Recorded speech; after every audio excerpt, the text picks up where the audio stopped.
Thank you, Mayor, and good evening to everyone that's here.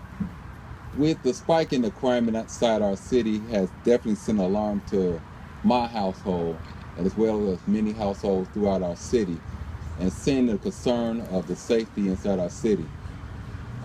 One thing I always have continued to urge people to get a chance to know your neighbor.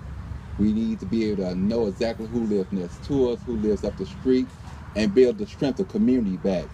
Just a couple of months ago, I met with the chief of police, our chief here, the sheriff, and the chief of IUN, where we came together and we talked about how we can strengthen our department and making the community safer. What we have experienced here in the past week is random acts of violence inside our city. And the conversation that I had on the chief is we're going to use every source that we have to make sure these things stop. And I support the chief on whatever it's going to take to make these things stop. I'm one that is a strong opponent for the sweeps. And I know a lot of people inside our community have said they didn't want the sweeps inside our community. But if it takes the guns and take the drugs off of our streets, we're going to do exactly what we need to do to make our city safe.